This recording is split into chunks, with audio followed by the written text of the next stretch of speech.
ඔන්න ඉතින් අපි මේ වීඩියෝ සීරීස් එක පුරාවට කතා කරන මේ ටෙම්පර්ඩ් ග්ලාස් හැදෙන්නේ කොහොමද කියලා බලන්න යන්න තමයි අපි ලෑස්ති වෙලා ඉන්නේ.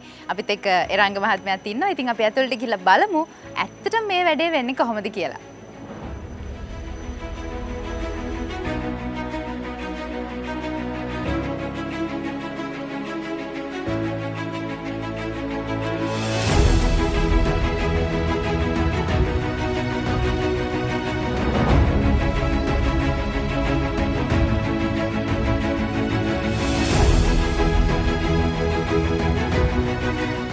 දැන් මම දන්න විදිහට ඔබතුමා කලින් කියපු විදිහට මේක තමයි මේ process එකේ first step එක. ආරම්භය. මොකක්ද ඇත්තටම මෙතනදී වෙන්නේ? මෙතනදී මූලිකව වෙන්නේ ග්ලාස් කැපීමේ ක්‍රියාවලිය. දැන් අපිට ඇත්තට ලෝකේ භාවිතා කරන දියුණුවම තාක්ෂණික යන්ත්‍රයක් තමයි මේක. ඉතින් මේකෙදී මූලික වෙන්නේ අපිට ලැබෙන ඇණවුම් අපි මේ ඔප්ටිමයිසේෂන් එකක් කරනවා. ඒ කියන්නේ වේස්ටේජ් එක අවම වෙන විදිහට අපි ඒකේ ඩ්‍රෝවින්ග්ස් ටික එකතු කරගන්න. ඒතකොට අදාළ ෂීට්ස් ටික තෝරගෙන මෙන්න මේ රැක්ස් වලට අපිට දාන්න පුළුවන්. ඒ කියන්නේ ස්ටෑන්ඩඩ් සයිසස් තියෙනවා. ඒ සයිසස් අනුව අපිට මොන සයිසස් වලින් මේ ටික කපා ගන්න මේ ඕඩර්ස් ටික කපා ගන්න ඕන සයිසස් කීපයකට මේ රැක්ස් වලට දාන්න පුළුවන්. ඊට පස්සේ මේ අදාළ රැක්ස් තෝරගෙන මේ ග්ලාස් ටික කැපීමේ ක්‍රියාවලිය තමයි මේකෙදි වෙන්නේ. එතකොට මේකෙදි හරියට නිවැරදිව කපා ගන්න පුළුවන්. ඒ කියන්නේ අපි සාමාන්‍යයෙන් මැනුවල් කට් එකක් කරද්දී ඇද වෙන්න පුළුවන්. එතන මොන හරි ඩිෆෙක්ට්ස් වෙන්න පුළුවන්. මේකෙදි 100%ක්ම ඒක ඇකියුරසි එක තියෙනවා. ඊට පස්සේ මෙන්න මේ බෙඩ් එකේදී වෙන්නේ ග්ලාස් එක කැඩෙන. අපි බලමු මේක කොහොමද වෙන්නේ කියලා.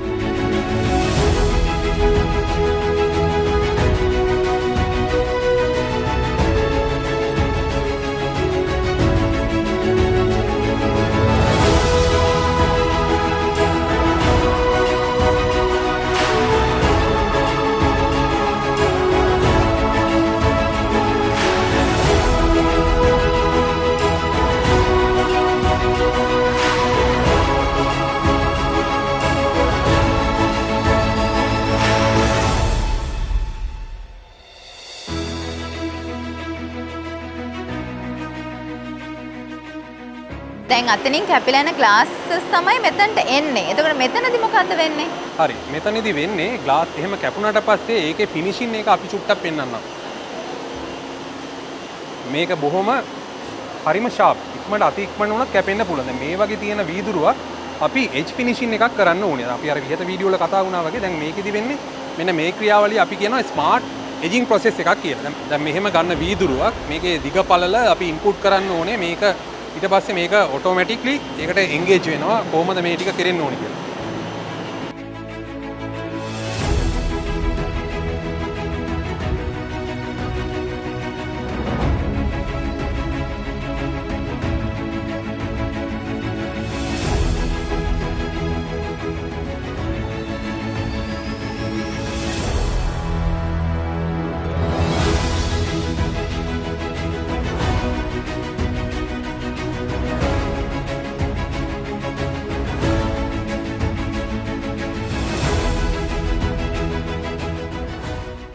දැන් මේ මැෂින්ස් දෙකම එක වගේ නෑ. එක වගේ දෙකක් එක ළඟ තියෙන්නේ. අපි දැන් දැක්කේ ග්ලාස් එකේ එක පළල එක පැත්තක් එජින් වෙන හැටි. ඊට පස්සේ මේකේ හතර පැත්තක් තියෙනවනේ. එතකොට අනිත් පැත්ත එජින් කරන්න වුණොත් මේ මැෂින් එක වටේම තව පාරක් යන්න ඕනේ. එතකොට ඒක කාර් වෙලාවත් යන වැඩක්. එතකොට අපේ කාලය ඉතුරු කරගන්න බැරි ප්‍රශ්නයක් වෙනවා. එතකොට මේ ස්මාර්ට් ලයින් එකෙන් කරන්නේ එක පැත්තකදී එක එක පැත්තක් එජින් කරනවා වගේම එක උස පැත්ත හෝ පළල පැත්ත වේවා. ඒ දෙකෙන් එකක්. ඊට පස්සේ අනිත් එකේදී වෙන්නේ අනිත් පැත්ත එජින් කරන එක. එතකොට මේ පැති දෙකම එකවර එජින් කරලා අපිට අන්ලෝඩ් කරගන්න. දැන් මේ මැෂින් එකේ මොකද්ද වෙන්නේ? මේ මැෂින් එක තමයි රෆ් ග්‍රයින්ඩින්. ඒ කියන්නේ රෆ් ප්‍රොසෙසින් එක වෙන්නේ. දැන් මේ වගේ වීදුරු අපි අර කලින් කතා කරා වගේ එජ් ෆිනිෂින් එකක් අවශ්‍ය වෙන්නේ නැත්තම් මේවා කවුළු වලට වැහෙනවනම් අර ෆ්‍රේම් වලට වැහෙනවනම් අපි මේකෙදි කරන්නේ රෆ් ග්‍රයින්ඩ් කරනවා. ඉතින් මේකෙදි වෙන්නේ පරිසර හිතකාමී යන්ත්‍රයක්. මේකේ සාමාන්‍යයෙන් අපි දන්නවා ග්‍රයින්ඩ් කරද්දී ඩස්ට් එක එක්ස්පෝස් වෙනවා එන්වයරන්මන්ට් එකට. දැන් මේකෙදි එහෙම දෙයක් වෙන්නේ නැහැ. මේක වතුරත් එක්ක එකතු වෙලා ඒක මේ පරිසරයටත් මිනිසුන්ටත් එකතු වෙන්නේ නැති වෙන්නේ ඒක ලොකු උදව්වක්.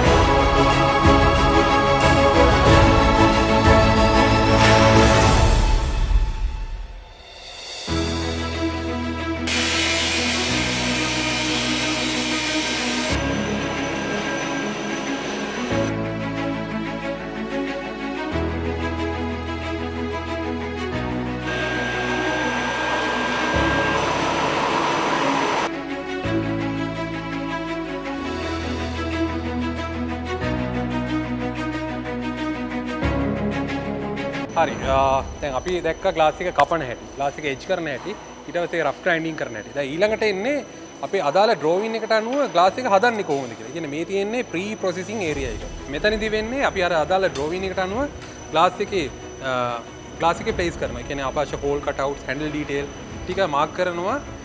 ඊට පස්සේ අපිට මේක මැනුවලි එක පැත්තකින් කරනවා. ඒ වගේම අපිට තියෙන අති නවීන දියුණු තාක්ෂණික මේ වගේ ඩ්‍රිල් මිලින් මැෂින් එකක්. මේකෙත් ඒ ක්‍රියාවලිය වෙනවා. දැන් මේක හරිම සුවිශේෂී. දැන් මෙතනදී නිෂ්පාදනය වෙන කට් අවුට් වල ෆිනිෂින් එක ස්මූත් බව අපි මැනුවලි අර කපලා කොටලා ගන්නවට වඩා බොහොම සුවිශේෂී. අපි බලමු ඉස්සරහට මොකද වෙන්නේ කියලා මේකේ. හරි. මේකෙත් වෙන්නේ අර ඩ්‍රෝවින් එක අදාළ ඩ්‍රෝවින් එක මේ විදිහට අපි නිර්මාණය කරගන්නවා. ඒකට අවශ්‍ය தත්ත්වයන් ඔක්කොම ඇතුළත් කරලා දිග පළල, හෝල් කට් අවුට් වල ඩීටේල් ඔක්කොම ටික මේකේ ඇතුළත් කරනවා. ඊට පස්සේ අපි ක්‍රියාවලිය ආරම්භ කරනවා. ඒ කියන්නේ දැන් මේ කොලේට ඇඳගෙන තියෙන මේ ඩිසයින් එකේ මෙෂර්මන්ට්ස් තමයි මේකට එන්ටර් කරන්නේ. ඕකේ. ඊට පස්සේ දැන් අපි මෙතන දැක්කා හයි ඔටෝමැටිකලි මැෂින් එකක් තියෙනවා. අපිට ඒ පැත්තිනුත් කරන්න පුළුවන්. ඒ වගේම අපි අර ඇඳගත්ත ඩ්‍රෝවින් එක මැනුවලි ප්‍රොසෙස් කරන්නත් පුළුවන්. ඒකට අපි ඇඳපු ඩ්‍රෝවින් එක මේ විදිහට මැනුවල් ඩ්‍රිල් එකක් ආධාරයෙන් ඒ අවශ්‍ය හෝල් කට් අවුට්ස් විදලා ඊට පස්සේ මැනුවලි ග්ලාස් කටර්ස් වලින් කපලා ඒ අවශ්‍ය රික්වයර්මන්ට් එක හදාගන්න පුළුවන්. ඊට පස්සේ මේ ඔක්කොම කරාට පස්සේ ග්ලාස් එක අනිවාර්යෙන් හොදන්න ඕනේ. මේ වොෂිෂින් ක්‍රියාවලියේ හරිම වැදගත් මේ වැඩේදී මොකද මේ තියෙන මිල්කි එක එහෙම නැත්නම් මේ ඩස්ට් එක ඔක්කොම අර ග්ලාස් එකත් එක්ක ෆර්නස් එකට ගියොත් එහෙම ඒ ෆර්නස් එකේ රැඳෙන්න බලනවා. මේක නොවෙන්න අපි අනිවාර්යෙන් වොෂ් කරන්න ඕනේ. මේ වොෂ් කරන ක්‍රියාවලිය තමයි ඊළඟට වෙන්නේ. මෙතනදී වොෂ් කරන ක්‍රියාවලිය ආරම්භ වෙනවා. මේ පාවිච්චි කරන වතුරත් අපි නිතරම ඒකේ pH අගය චෙක් කරලා බලනවා. මොකද ග්ලාස් වලට කියන්නේ මේකේ තියෙන ලවණතාවය වුණත් ග්ලාස් එකේ මේ කුෂ්ඨය ඇතුළත් වෙන්න පුළුවන්. ඇප්ලයි වෙන්න පුළුවන්. ඒතොර ඒක මිදෙන්න පුළුවන්. ග්ලාස් එකේ අර සර්ෆේස් ඩිස්ටෝෂන් එක ඇති වෙන්න තවත් සාධකයක් තමයි මෙන්න මේ වතුරේ තියෙන ලවණතාවය. ඉතින් මේක නිරන්තරයෙන් අපි මේකේ pH එක චෙක් කරලා වතුර හැම වෙලේම මාරු කරනවා. ඔව් දැන් මේ මැෂින් එකේ දැන් මේ විදුර අපි දැම්මා. දැන් මොකද්ද වෙන්නේ? මේක තමයි තියෙන ෆයිනල් ස්ටේජ් එක ටෙම්පරින් ප්‍රොසෙස් එකේ ආරම්භය හැබැයි. දැන් අපි ග්ලාස් එක කපා ගත්තා. එජ් කරගත්තා. රෆ් ෆිනිෂින් එකක් ඕන නම් ඒ විදිහට හදාගත්තා. ඊට පස්සේ ඩ්‍රෝවින් එකට අනුව හෝල් කට් අවුට් දැම්මා. ඊට පස්සේ ග්ලාස් එක වොෂ් කරගත්තා. දැන් මේ වගේ සෝදාගත්ත වීදුර තමයි මෙතන තියෙන්නේ. ඊට පස්සේ මේ වැඩේ ආරම්භ කරන්නේ මෙන්න මේ විදිහට. මෙතන තියෙනවා අපේ අනන්‍යතාවයේ තියෙන අපේ තත්ත්වසාතිකේ තියෙන අපේ ලෝගෝ එක. දැන් මෙතන ඔයාලට දකින්න පුළුවන් EN 12150. ඒ කියන්නේ යුරෝපියන් ස්ටෑන්ඩඩ් එක. ඒ ස්ටිකර් එක මේක මේ ග්ලාස් එකේ මේක ප්ලේස් කරනවා. දැන් අර අපි කලින් කතා කරානේ මේ වීඩියෝස් වලදී මේ ගෙදරකට දාන වීදුරුවක් ගන්නකොට සෙරමික් ලෝගෝ එකක් තියෙනවනේ කියලා. ඒ ලෝගෝ එක තමයි අරක නේද? ඔව් ඒක තමයි අපේ ආයතනයේ අනන්‍යතාවය. ඒකට අපිට ඒක බය නැතුව කියන්න පුළුවන් මේ අපේ ආයතනයේ නිෂ්පාදනය. අපි ඒ කියන්නේ ඒකට අපිට වගකීමක් වගවීමක් මේ සම්බන්ධයෙන් තියෙනවා. ඒ කියන්නේ නිවැරදි ප්‍රමිතියකින් නිෂ්පාදනය වෙනවා කියන සහතිකය තමයි ඒ විදිහට දෙන්නේ නේ. එතකොට මේ මැෂින් එක ගත්තාම මේක දැනට තියෙන මේ ටෙම්පරින් මැෂින් වල තියෙන දියුණුම තාක්ෂණය. අපි කතා කරොත් කන්වෙන්ෂන් ෆෝස් සිස්ටම් එක. සාමාන්‍යයෙන් කලින් තියෙන්නේ රේඩියේෂන් ප්ලාන්ට් සිස්ටම් එකක්. ඒකෙදි වෙන්නේ එලිමන්ට් වලින් ග්ලාස් එකට අවශ්‍ය හීට් එක ඇවිල්ලා ග්ලාස් එක රත් වෙන්න බලනවා. හැබැයි ඒක ඊවන්ලි ඒක රත් වෙන්නේ නැහැ. සමහර තැන්වල එලිමන්ට්ස් වලින් ලැබෙන තාපයත් එක්ක සමහර තැන් හොඳටත් සමහර තැන් වැහිච්ච තැන්වලදී අඩු වෙනවා. ඔය මිශ්‍රව ලැබෙනවා. මේ කන්වෙන්ෂන් ෆෝස් ක්‍රියාවලියේදී වෙන්නේ අර රත් වෙන වීදුරුවට එයා එක මගින් සමතුලිතව තාපය මුදා හරිනවා. එතකොට හරිම සරලවම කිව්වොත් ඒකාකාරීව උෂ්ණත්වය ලැබෙනවා. මේ ක්‍රියාවලිය තමයි මෙතනදී වෙන්නේ. එතකොට මේක තමයි අර ටෙම්පර්ඩ් ග්ලාස් එකේ කියන්නේ ඒ ක්‍රියාවලියේ ආරම්භක ප්‍රොසෙස් එක නේද? හැබැයි මේක තමයි හරි බැලුවොත් හරි ප්‍රොසෙස් එකේ අවසාන ක්‍රියාවලිය.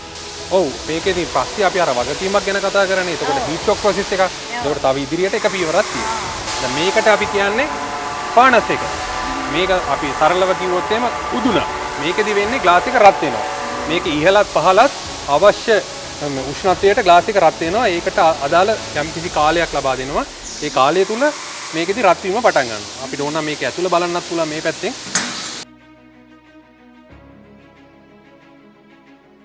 අපි කලින් වීඩියෝ එකේ කතා වුණානේ මේ ග්ලාස් එක කොහොමද හැදෙන්නේ කියලා. දැන් මෙන්න හැදෙන්නේ නේ අර මෙන්න මෙතනදී වෙන්නේ ග්ලාස් එක අර හීටින් ප්‍රොසෙස් එකට ලක් වෙනවා. ඒ කියන්නේ අවශ්‍ය උෂ්ණත්වයට රත් වෙනවා. එතකොට අවශ්‍ය කාලය තුල මේකේ ග්ලාස් එක එහාටත් මෙහාටත් දෝලණය වෙමින් ඒ අවශ්‍ය කාලය තුලදී අවශ්‍ය උෂ්ණත්වය ඒකට උරා ගැනීම සිද්ධ වෙනවා. එතකොට ඒ කාලය තීරණය කරන්නේ කොහොමද? ඒ කාලෙනේ තීරණය කිරීම තමයි ඔපරේටර් කෙනෙක්ගේ දක්ෂතාවය. එයා කාලයක් තිස්සේ තියෙන අත්දැකීමුත් එක්ක එයා දන්නවා එතන තියෙන මේ ග්ලාස් එක කොයිතරම් කාල රාමුවක් දෙන්න ඕනද කියලා. ඒකත් එක්ක එයා තීරණයක් ගන්නවා මේ උෂ්ණත්වයට කොච්චර කාලයක් ඩිසයිඩ් කරන්න ඕනද කියලා මෙල්ට් නොවි තියාගන්න. ඒ කියන්නේ මේ ඔපරේටර්ගේ එක්ස්පීරියන්ස් එකත් එක්ක තමයි ආයක ඩිසයිඩ් කරන්නේ. අනිවාර්යයෙන්ම තියෙනවා. ඒ කියන්නේ හොඳ පළපුරුදු සේවකයන්, ඒ කියන්නේ ඔපරේටර්ස්ලා ඉන්නවා කියන දෙයට හොඳ සාක්ෂියක් තමයි මේ කතාව නේද? එහෙම වෙච්ච වීදුරුවක් ඊළඟට වෙනවා අර කඩිනමින් සිසිලෙනටපත් වෙනවා කියලා මම කතා කරේ. ක්වෙන්චින් ප්‍රොසෙස් එක. මෙන්න මේ කලාපය තුල තමයි මේ ක්‍රියාවලිය වෙන්නේ. දැන් අර රත් වීම අවසන් වුණා ඊට පස්සේ මේ සෝන් එකට එනවා. මේ සෝන් එකේදී වෙන්නේ ග්ලාස් එක නිමෙන්න බලනවා. පළවෙනියට වෙන්නේ ක්වෙන්චින් ප්‍රොසෙස් එක.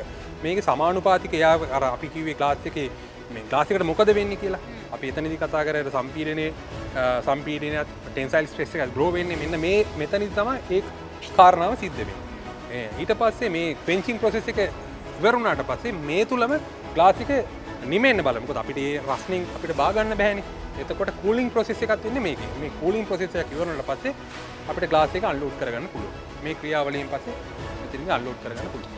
එතකොට සාමාන්‍යයෙන් අපිට අල්ලන්න පුළුවන් උෂ්ණත්වයකට වෙනකම්ම කූල් වෙලා තමයි එළියට එන්නේ. නැත්නම් සම්පූර්ණයෙන්ම කූල් වෙනවද? සම්පූර්ණයෙන්ම නෙමෙයි. අපිට අල්ලන්න පුළුවන් ප්‍රමාණය කියන්නේ බා ගන්න පුළුවන් ප්‍රමාණයකට මොකද සම්පූර්ණයෙන් වෙන්නත් තියන්න පුළුවන්. එතකොට වෙන්නේ අපි ගොඩාක් කාලයක් ඒක වෙනුවෙන් විදුලි බිලක් වැය කරන්න ඕනේ.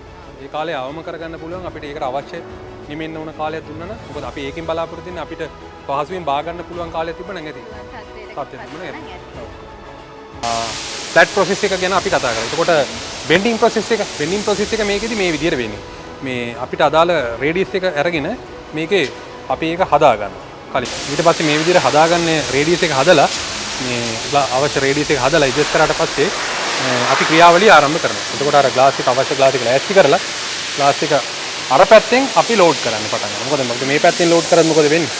මේ කරා ගියාට හීට් වෙන්නේ නැහැ නේ ග්ලාස් එක. එතකොට මේ ක්‍රියාවලිය ආරම්භ වෙන්නේ අර පැත්තෙන්. ග්ලාස් එකේ පැත්තෙන් ලෝඩ් කරනවා. ඊට පස්සේ ෆර්නස් එක හම් වෙනවා. ෆර්නස් එකේදී අවශ්‍ය උෂ්ණත්වය රත් වෙනවා. රත් වුණාට පස්සේ මේ කලාපයට එනවා. ඊට පස්සේ ග්ලාස් එක වෙන්න පටන් ගන්නවා.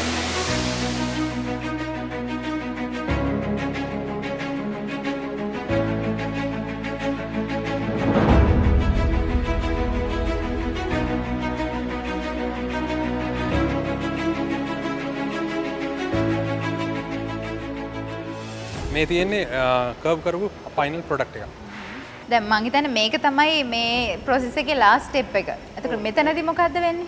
මේ ක්‍රියාවලියේදී වෙන්නේ ග්ලේසින්. එහෙම ඩබල් ග්ලේස් නැත්නම් ත්‍රිපල් ග්ලේස් ග්ලේසින් ක්‍රියාවලිය තමයි මෙතනදී වෙන්නේ. මේ වගේ අවුට්පුට් එකක් තමයි අපිට ලැබෙන්නේ. අපි බලමු මේක කොහොමද වෙන්නේ කියලා. ඒ කියන්නේ ඒක වෙන්නේ අතන.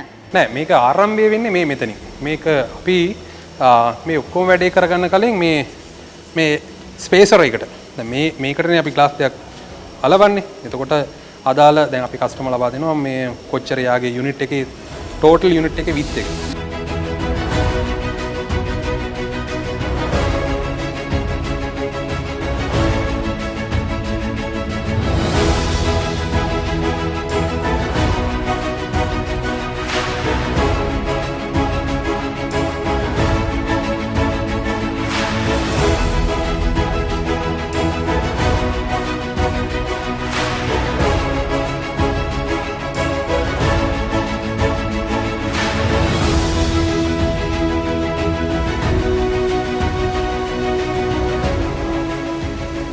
එහෙම හැදුවට පස්සේ ඊළඟට යනවා අපි ඊළඟ ස්ටෙප් එකට මේක දැන් ග්ලාස් එක අලවන්න එපා මේකට. ඒක අපි මෙතන ඒ සිලිකන් එකට එපෙන බූටයිට් ග්ලූ එකක් කියලා කියන්නේ. ඒ ග්ලූ එක ඇප්ලයි කරන්න ඊළඟ සෙක්ෂන් එකට යනවා. දැන් අර මං කිව්වේ බූටයිට් ග්ලූ එක ඇප්ලයි කරන්නේ මේකේ. ඒකටත් කලින් මෙන්න මේ ක්‍රියාවලිය වෙනවා. මේකෙදි වෙන්නේ සාමාන්‍ය අපි දැන් ග්ලාස් එකක් හැදුවට පස්සේ ග්ලාස් එක ඇතුළ කවදාවත් පිහ දාන්න හම්බ වෙන්නේ නැහැ නේ අවස්ථාවක්. එතකොට ඒක ඇතුළේ ජෙනරේට් වෙන මොෂ් එක හැම වෙලෙම ඒක ඇතුළෙම තියෙනවා. සාමාන්‍යයෙන් අපි උදේට නැගිටලා බැලුවාම ඒ ග්ලාස් එකේ තියෙන මොෂ් එක ඒ විදිහම තියෙන අපිට පිහ දාලවත් යවන්න බෑ. එතකොට අපිට දවල් වෙලා අවු වැටෙනකම්ම ඉන්න වෙනවා. ඒකේ තියෙන විසිබිලිටි එක ලබා ගන්න. දැන් මේකට අපි ෆිල් කරනවා මොලිකියුල ඒ මොලිකියුල වලින් කරන්නේ මේකේ තියෙන මේ මොෂ් එක හැම වෙලෙම ඇදලා ගන්න. ඒක අර හැම වෙලෙම මේකේ තියෙන උණුසුම්ම ඉතා ක්ලියරිටිව තියාගන්න බලනවා.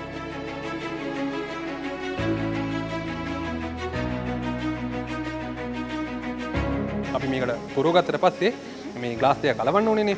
දැන් ග්ලේසින් කරනවා නම් එතකොට මේ ග්ලාස් එක කලවන්න මොනවා හරි ක්‍රමයක් තියෙනවා. ඒක තමයි මෙතන මේ මගේ මේ තියෙන බූටයි ග්ලූ වලින් තමයි කලවන්නේ. අපි බලමු මේක ඊළඟට කොහොමද වෙන්නේ කියලා.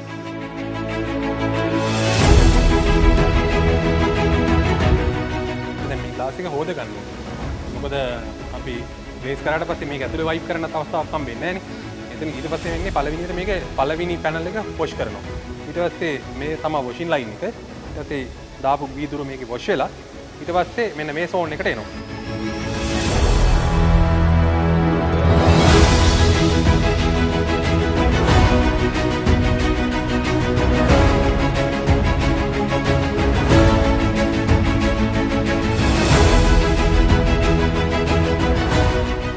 ලයිටුත් තියෙන අපිට පේනවා. දැන් මේකෙදි කරන්නේ අපිට ඉන්ස්පෙක්ෂන් කරන්න පුළුවන් මේ ග්ලාස් එකේ මොනවා හරි ඩිස්ටෝෂන් තියෙනවද? මොකද ප්ලේස් කරාට පස්සේ මේක ඇතුලේ මුකුත්ම දෙයක් කරන්න බෑනේ. එතකොට අපි මෙතනදී බලන මොනවා හරි ඩිස්ටෝෂන්ස් තියෙනවද කියලා. මේවා අයිඩෙන්ටිෆයි කරගන්නවා මේ ප්ලේස් කරන්න සුදුසුද නැද්ද කියලා. ඊට පස්සේ කරන්නේ අපි අර හදාගත්ත ෆ්‍රේම් එක මේක ඇප්ලයි කරන එක.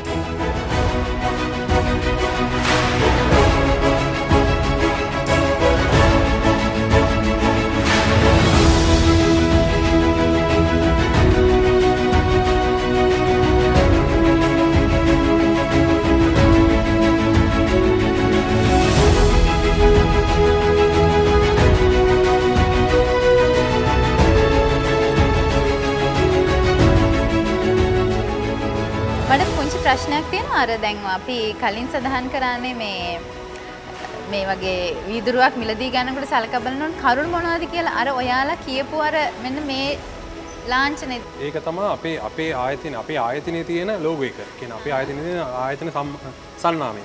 මේක අපි තහවුරු කරන මේ අපේ ආයතනයෙන් කරපු නිෂ්පාදනයක් කියලා. එතන ඒ කියන වගකීම් බැඳීම් එයා සම්බන්ධව තියෙනවා. මේක අර සාමාන්‍ය වීදුරුත් එක්ක අඳුර ගන්න පුළුවන් සාධකයක් හැටියට අපි කතා කරන්නේ යන්නේ ඒක තමයි.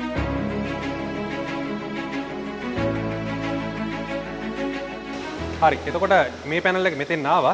ඊට පස්සේ දෙවෙනි පැනල් එක මේකෙත් ඒ වගේ ඩිෆෙක්ට්ස් තියෙනවද කියලා අපි පොඩ්ඩක් මෙතන චෙක් කරලා බලමු. එහෙම ප්‍රශ්නයක් නැත්නම් අපි කරන්නේ මෙතනින් එහාට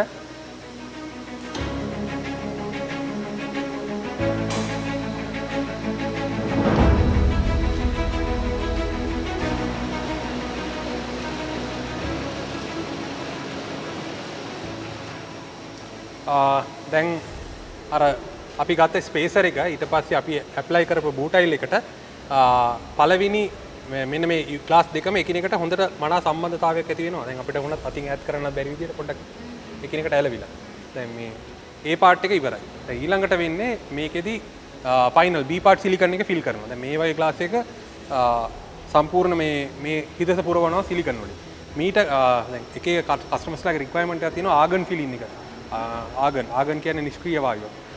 ඒකෙදි වෙන්නේ සාමාන්‍යයෙන් එයාලා බලාපොරොත්තු වෙනවා සවුන්ඩ් ප්‍රූෆින් ඉම්ප්‍රූව්මන්ට් එකක්. ඒ වගේ දෙයකදී අපිට ආගන් ෆිල් කරන්න පුළුවන්. අපි දන්නවා ආගන් කියන්නේ සාමාන්‍ය වාතයට වඩා 6 ගුණයක් හෙවි. කියන්නේ බරින් වැඩි. එතකොට මොකද වෙන්නේ? සාමාන්‍යයෙන් අපි නිකන් උදාහරණයකට ගමුකෝ ස්විමින් pool එක. වතුර පිරිච්ච නැති ස්විමින් pool එක අපිට නිදහසේ ඇවිදින්න පුළුවන්. ඒක බොහොම සරලව යන්න පුළුවන් කාරණාවක්. හැබැයි වතුර පිරුවාට පස්සේ අපිට ඒ හිතන විදිහට පහසුවෙන් ගමන් කරන්න බෑ. අන්න ඒ වගේ දෙයක් තමයි වෙන්නේ. දැන් මේක ඇතුලේ ආගන් ෆිල් වුණාට පස්සේ වීදුරුවේ තියෙන ඝනකමත් ඊට පස්සේ ආගන් ඇතුලේ තියෙන ස්පේසරේ පිරිච්ච ආගනු ඊළඟට තියෙන මේ ග්ලාස් එකත් එක්ක බැරියල් කීපයක් හැදිලා තියෙනවා. ඉතින් අර ශබ්ද තරංග හරි අමාරුවෙන් තමයි මේ හරහා ගමන් කරන්නේ. ඉතින් මේක සාමාන්‍යයෙන් අර අපි කලින් වීඩියෝ වල කතා කරා වගේ සවුන්ඩ් ප්‍රූෆින් අන්න ඒ වගේ දේවල්. ඉතින් මේ වගේ ලේයර් එක වැඩි කරාට පස්සේ තවත් ඒක ඩෙවලොප් කරන්න පුළුවන්. අපි කියමු මේවට ලැමිනේටඩ් ග්ලාස් පාවිච්චි කරන්න නැත්නම් ඝනකමින් වැඩි වීදුරු පාවිච්චි කරමු. ඉතින් ගොඩක් අපිට බලාපොරොත්තු වෙන්න පුළුවන් මේ ශබ්දය අඩු කරන කාරණාව ඩබල් ග්ලේස් වලින්. එතකොට අර අපි කලින් කතා කරා වගේ අර රස්නේ අඩු කරන්න පාවිච්චි කරන්නත් නේද? ඔව් රස්නේ අඩු කරන්න අපිට පාවිච්චි කරන්න ඕනේ මේකට අර සෝලාර් කන්ට්‍රෝල් ග්ලාස් උත් එක්ක. සාමාන්‍ය ක්ලියර් ග්ලාස් එකක් පාවිච්චි කරනකොට මේකට එක පැත්තකට සෝලාර් කන්ට්‍රෝල් ග්ලාස් එකක් අනිත් පැත්තට ක්ලියර් විසිබිලිටි එක ගන්න අපිට නෝමල් ක්ලියර් ග්ලාස් එකක් පාවිච්චි කරන්න. ඒතකොට සෝලාර් ග්ලාස් එක නිසා එතන අපිට ලොකු ඇඩ්වාන්ටේජ් එකක් තියෙනවා. දැන් අපි ඒක වගේ කතා කරපු නිෂ්පාදනයේක අවසාන මට්ටම අධීර තමයි මේ. දැන් මේ තියෙන ෆයිනලි සිලිකන් එක ෆිල් කරලා මේ ප්‍රොඩක්ට් එක වෙළඳ පොළට යන්න සූදානම් කරපු මට්ටමක් මේ. ඒ කියන්නේ දැන් මේක මේ සම්පූර්ණ අර ෆිල් කරපු එක තමයි වෙළඳ පොළට යන්නේ. ඒ කියන්නේ කස්ටමර්ගේ රික්වයර්මන්ට් එකත් එක්කද? ඔව් කස්ටමර් රික්වයර්මන්ට් එක තමයි යාගේ ග්ලාස් ලේයර් දෙක මේ කොච්චර මේ යුනිට් එකේ විත් එක ඒ අනුව මොන වර්ගයේ වීදුරු දෙයට ඕනේ මොන ඔය ටිකත් එක්ක රික්වයර්මන්ට් එක තමයි ෆිල් වෙලා තියෙන්නේ. ඉතින් අපි ඒ විදිහට දැක්කේ ඔබ නිවසට වෙන්න පුළුවන් ව්‍යාපාර ස්ථානයට වෙන්න පුළුවන් මේ කොයි ආකාරයට හෝ භාවිතා කරන මේ වීදුරු හැදෙන විදිහ. ඉතින් ඒක අපි හිතපු තරම් ලේසි පහසු ක්‍රියාවලියක් නෙවෙයි ඇත්තටම. අපි කතා කරපු ඒ සියලුම ගුණාංග ඒ සියලුම qualities හැදෙන විදිහ තමයි මේ අපි අද පෙන්වුවේ. ඉතින් අපි කිව්වා වගේම ග්‍රෑන්ඩ් ටෙම්පර්ඩ් කියලා කියන්නේ මේ වීදුරු හරිම උසස් තත්වයේ නිෂ්පාදනය කරන ආයතනයක්. ඉතින් ඔබත් නිවසක් හෝ කුමන හෝ ඉදිකිරීමක් කරන්න බලාපොරොත්තුෙන් ඉන්නවා නම් සහ ඒ සඳහා වීදුරු භාවිතා කරන්න බලාපොරොත්තුෙන් ඉන්නවා නම් ඉතින් එකතු වෙන්න කියලා ආරාධනා කරනවා ග්‍රෑන්ඩ් ටෙම්පර්ඩ් එක. මොකද මේ වීදුරු වල තත්වය ඕගලන්ට ආයි විස්තර කරන්න අවශ්‍ය නැහැ කියලා මම විශ්වාස කරනවා. මේ ක්‍රියාවලිය මේ විදිහට මේ process එක ආයි මම හිතන්නේ දකින්න තැනක් ලැබෙයි කියලා. ඉතින් පාරිභෝගික ඔබ සියලු දෙනාටම ඉතාමත් ආදරෙන් ආරාධනා කරනවා ග්‍රෑන්ඩ් ටෙම්පර්ඩ් එක අත්වල බැඳ ගන්න කියලා.